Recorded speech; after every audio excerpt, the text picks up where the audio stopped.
अनिल नैन जी हिसार से। राधे राधे महाराज जी।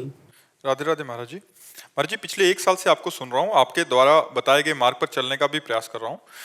महाराज जी, मेरा आपसे एक प्रश्न है कि आपने 13 वर्ष की आयु में ही अपना घर छोड़ दिया था और भगवत प्राप्ति के मार्ग पर चल पड़े थे।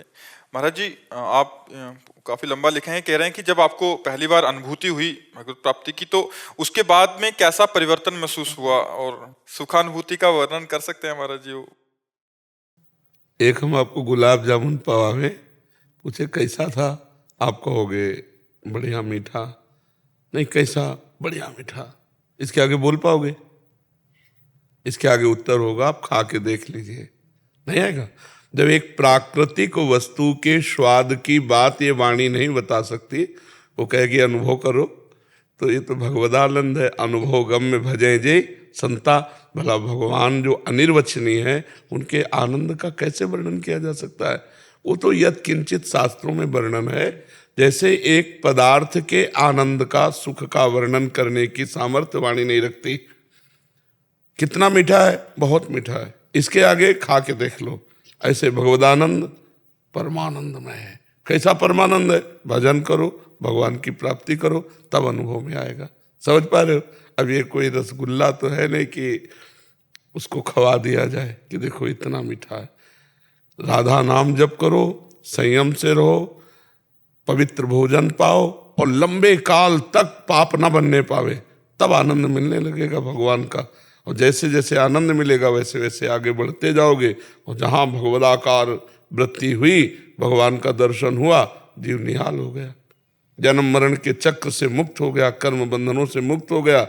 तो जाने मोरी छाती, मीरा जी कहती, मुझे गिरधर कितना सुख देते, ये वाणी नहीं जानती।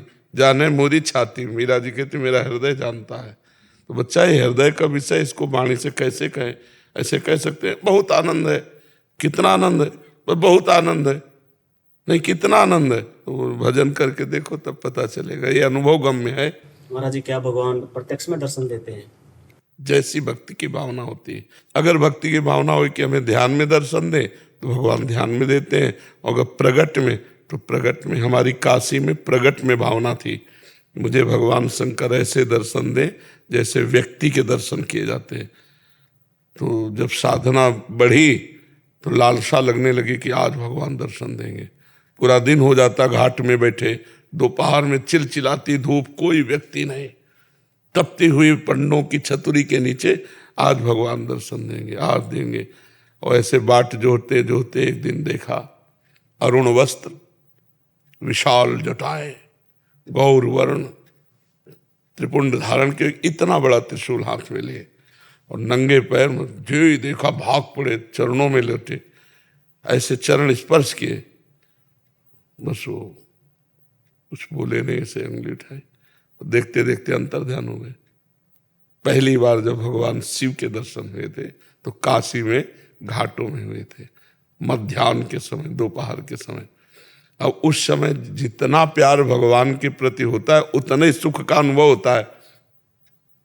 दुर्योधन जब प्रभु को देखता है, तो कोई सुख नहीं मिलता उसको। श्री कृष्णचंद्र जी को जब दुर्योधन देखता है, तो उसे कोई सुखानुभूति नहीं होती। क्यों? क्योंकि वो भगवान से प्यार नहीं करता। और विदुरानी जी ने देखा नहीं था, केवल सुना। कौन आया? बोले श्री कृष्ण। प्रेम में मगन हो गई। क्यों? क्योंकि उनको भगवान से प्रेम था। इतनी प्रेम में बावरी कि भगवान को छिलका खवा रहे केले का, और गूदा फेंकती जा रही, और भगवान बड़े स्वाद से प्रेम में पाते चले जाते हैं।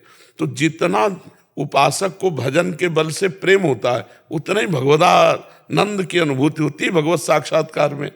और फिर तो सर्वत्र भगवान का अनुभव होने लगता है। तो पहले भजन करो, और जैसा चाहोगे, जाकी रही भावना जैसी, प्रभु मूर्ति देखी तिन तैसी। जैसी भावना करो, भगवान तो अनुभव में आते हैं, तो अनुभव में ही आएंगे।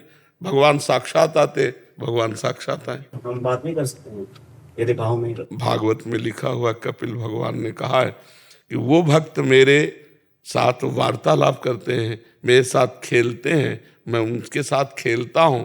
तो भगवान से इस कोटि की, जब अन्य कोई हमारा ना हो, शरीर से भी राग ना हो, एकमात्र रात दिन भगवान, तो भगवान खेलेंगे भी साथ। भगवान बात भी करेंगे। नाथ जी की लीलाओं में महाराज जी। हाँ, श्रीनाथ जी की लीलाओं में है। गोविंद स्वामी के तो बहुत ही विचित्र विचित्र चरित्र है, उनके साथ ठाकुर जी खेलते। हम जैसी भावना करेंगे बच्चा वैसे, ठाकुर जी से बातचीत करना तो ठाकुर जी से बात।